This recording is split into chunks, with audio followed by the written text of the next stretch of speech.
Hello, everyone, and welcome back to Where Did I Put My Glasses? I am your host, Carmen, and I am so happy you're here with me today. Y'all, I had one of those classic Where Did I Put My Glasses moments. You know, the ones where you're tearing up the house looking for something that's literally sitting on your face or on your head. That's happened to me so many times. That's what's been going on with my peace, my confidence, and this podcast. I kept saying, where did it go? Why don't I feel like myself? And why can't I get back into recording? Meanwhile, the answer was sitting right in front of me the whole time. Just show up as you are. So today, we're going to treat this episode like finding those glasses on top of your head. A gentle reminder that sometimes what we're looking for has been with us the whole time. Now, let's get into it because, baby, I've been gone since May and life has been lifing. Um, as you know, if you follow me on TikTok and Instagram, a lot has happened between May and now. Honestly, I thought about waiting until the new year to come back, but life is too short. We don't know what tomorrow's going to look like. And so, why keep waiting to show up in a space that actually brings me joy? One of the main reasons I stopped recording was that I wasn't in the best mental space. My confidence was low. I was doubting myself heavy. And I convinced myself that if I wasn't recording a video podcast, it wasn't real. And I let other people's realities convince me to step away from my own. I see so many podcasts and even some podcasts that I listen to and that I love, and they've mostly transitioned to video. And even though you can listen to the audio versions, they are video and they are looking their best. And their studios are amazing and they just look amazing. You can really connect with them because you can see them. And during that time, I wasn't feeling my best. I was in my apartment. I wasn't working. Um, I gained weight. I couldn't really do my hair as much. And I'm not great at doing my own hair. So, um, and I was going through hair struggles. And overall, when you're out of work and you're battling debt and not knowing if you're going to be able to keep your apartment and how much food you're going to have, just worrying about life, you do not care about how you look. And so, how can I show up for you guys and record, especially through video, if I feel horrible? So, I felt like, you know what? I can't do the podcast. And I won't lie, I did some Instagram posts and some TikTok posts of like, get ready with me if I was going somewhere with friends. But I still, you can tell in my eyes that I wasn't happy. And I just didn't feel like recording was something I should do because I wasn't happy with myself and how I looked. And meanwhile, I got my listeners through audio. I love the audio. It's where I feel the most free. No lights, no angles, no pressure, just me and this mic. So trying to force myself into someone else's lane shut me down completely, which was unfair to myself and unfair to you guys, the people who genuinely rock with this show. So we're back, audio. And when I'm ready for like to be on video, y'all will know. But for now, let's catch up. Now, I want to start off like with the summer and how that went. And I was unemployed during the summer. I was unemployed from the end of February until October. And so what was supposed to be a short pause turned into 8 long months. And those months brought like mental hurdles I was not prepared for. There's something about silence and stillness that forces you to face parts of yourself that you didn't even know were calling your name. Now, I was let go from a position that I thought would take me to the next level, but I knew that I wanted to be in academia and I did not want to settle. And I've had people tell me, oh, you need to just take a job. You need to work. But I knew that if I took a travel assignment or if I went back to the hospital outpatient setting, I will burn out again and I will not be my best. And most of the places let me know, even with my PhD, there was no room for growth for me there in a lot of places. And I just didn't want to show up as a clinician. I love supervising. I love teaching. I got my PhD so I can teach future clinicians. So I said, you know what? You love teaching. Stick to finding a professor position. And whoa, that was difficult. And in the meantime, I was learning new skills like data science and UX design and um, UI design. And I just wanted to learn different skills just in case I didn't get an academic position. I could transition to another field while I figure out my next steps. And in that time, I went to Spain. And I went to Spain on a one-way ticket. Yes, one way. And I know you're like, how did you end up in Spain and you were barely paying your bills? When you are going through so much mentally and in your spirit because of uncertainty and doubt, unemployment, you will do things that are erratic. I convinced myself, I'm going to go to Spain, be with my friend and her family. And you know what? I might move to Spain. Maybe the United States is not for me. Yeah. So I took a one-way trip, to Spain. I didn't know when I was going to come back. And while I was there were some great times. We went to see Imagine Dragons in Barcelona. Oh, I felt like a kid again. I sang and danced all night. That concert was just amazing. And I've never been to Barcelona. I've been to a few places in Spain, like Sevilla and Toledo and San Pedro de Pinatar, Alicante, like all in the Murcia region. But this was my first time in Barcelona, so that was great. It was great to see a different part of Spain. And I turned 40 while I was there. It was a little different because you always have this picture in your mind of what your monumental birthdays would be.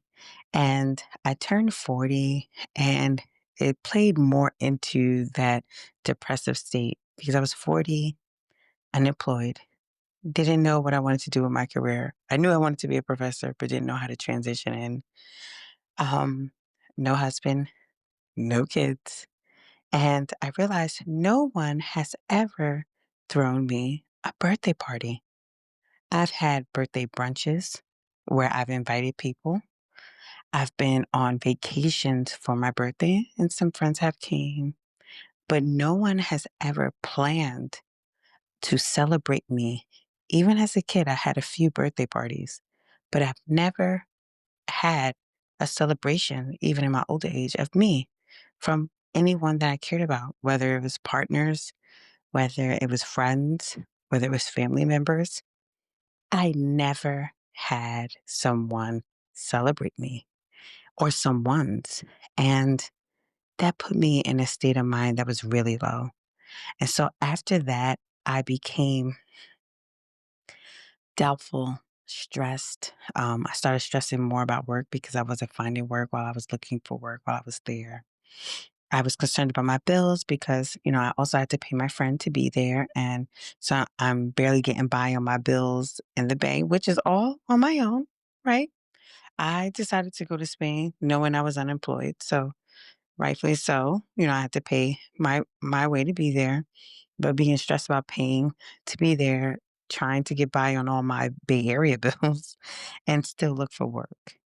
And there was times where I couldn't even leave the room that I was staying in. And they tried to get me out. I would come out, but I wasn't happy. And I felt like I was disrupting their space and their home life, even though, they were able to go on with their day to day. Me being in the room and secluding myself, except for some outings, may have taken a toll on them. And during that trip, I would say it taught me surrender. It taught me stillness. It taught me to trust God's timing, even when the timeline makes absolutely no sense. Um, Spain became like my reset button mentally, spiritually, and emotionally because I still showed up for my church.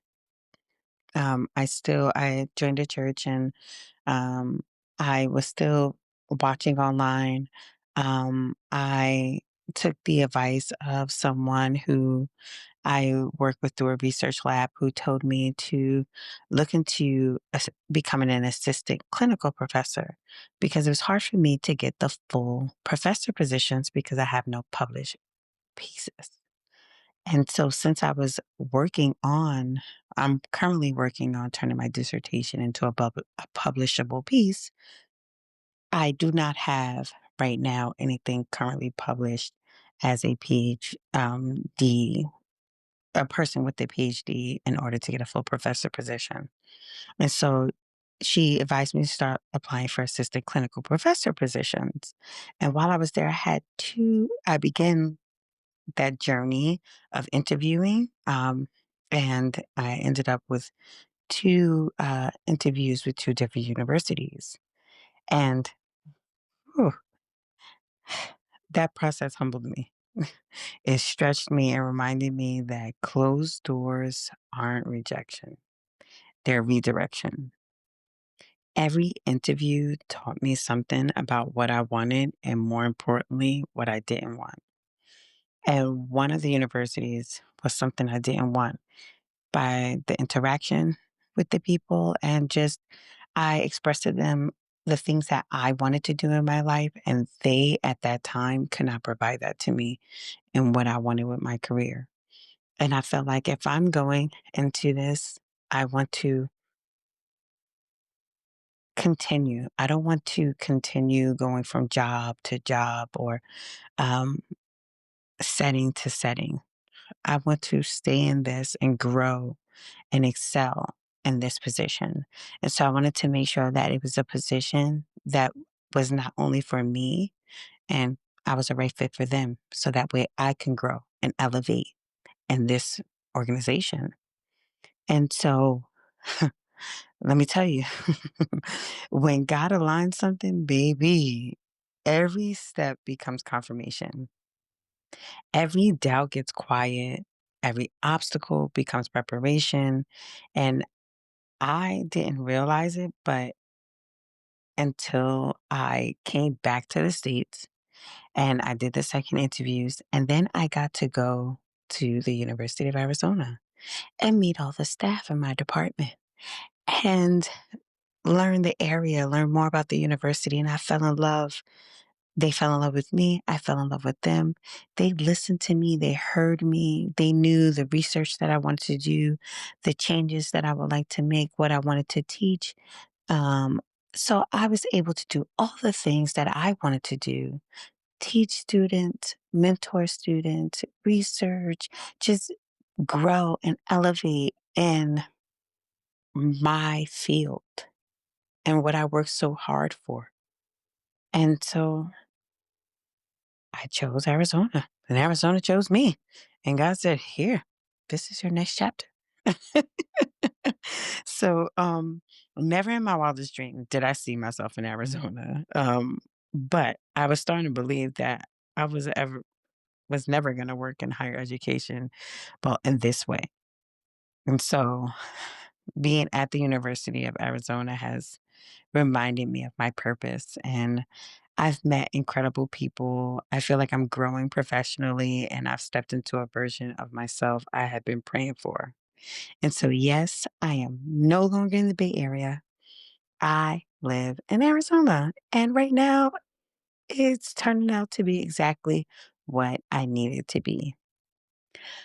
And I just want to circle back before I got here. Just, I'm proud about this, and I should have talked about this a little earlier. During the interview process, I was rediscovering my relationship with God, and I did say that earlier, in Jesus. And during that season, it was very emotional and grounded and transformative because after praying and talking with my friends in Christ and my pastor, I decided it was time for me to get baptized. And baptism felt like I was choosing myself again, choosing peace, choosing alignment, and choosing to let go of what wasn't serving me. And that was one of the best decisions I've made all year. And I've been glowing and growing ever since. And yes, I still have wine and have drinks here and there, and I go out, but just mostly like to things that are more aligned with who I am. Like I don't really go to clubs or anything like that. I may go to a lounge with friends to like talk and listen to music or jazz. And I don't drink heavy like every day like I used to, like every day's a party. No, I'll have wine with dinner if I'm out here and there, or maybe once in a while in the house, and maybe a martini or two with some girls while I'm out. If I go to brunch, a mimosa. So, but I feel like I've changed myself for the best. I drink less, I party less, I work out 5 days a week. I eat well. I hike. I take care of myself mentally, spiritually, and physically. And this transition has been one of the best transitions. And I am so looking forward to continuing to share this journey with you all. Now, on top of that, I have been creatively busy.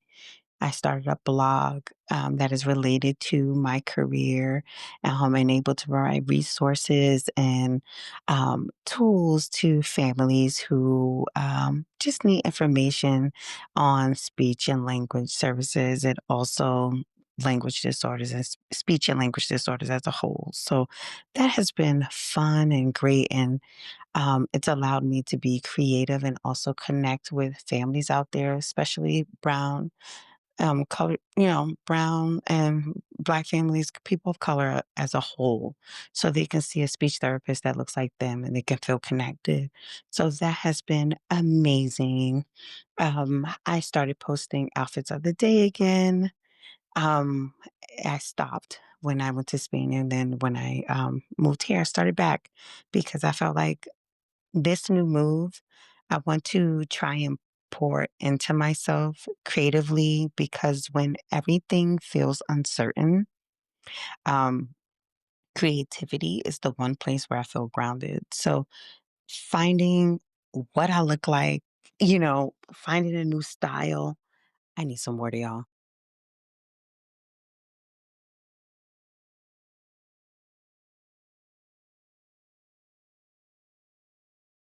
Finding a new style that works for me because I felt like not working for so long, being depressed and coming out of depression, I have no idea what I'm supposed to look like.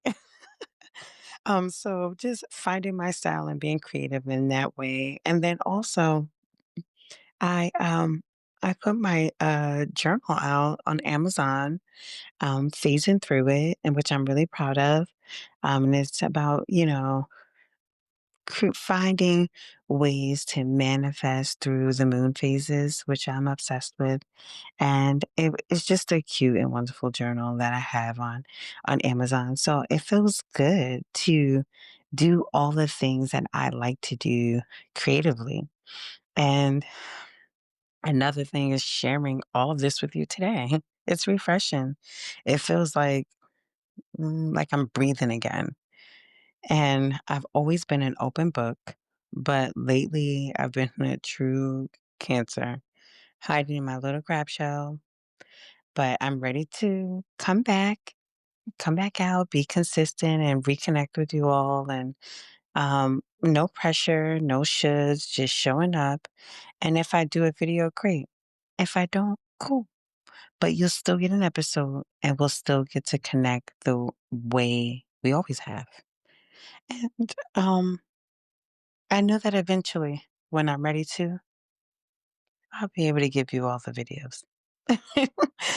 Now, if you're listening to this and you've been struggling with confidence and with showing up, with feeling behind, or with comparing yourself to people who aren't even living your life, let me tell you this: your journey is valid, even when it's quiet. Your progress is real, even when it's slow. And you don't have to perform your healing for anybody. Show up in the way that feels true to you. Not Instagram, not TikToks, not anyone else's expectations. Because social media can really make you feel like you are not doing the best that you can. And you have to understand that you are living somebody's dream. And I used to say to people, social media cannot dictate how you feel. It can't impact your feelings. And while I was going through this journey, it definitely can, because you look at other podcasters, seeing what they're doing. I'm not doing that. Or you see people working and thriving. You're like, oh, look at me, unemployed. If I was employed, I would be able to do that. And so, show up as yourself. Be you. It's okay. And sometimes the softest version of your voice is the bravest one.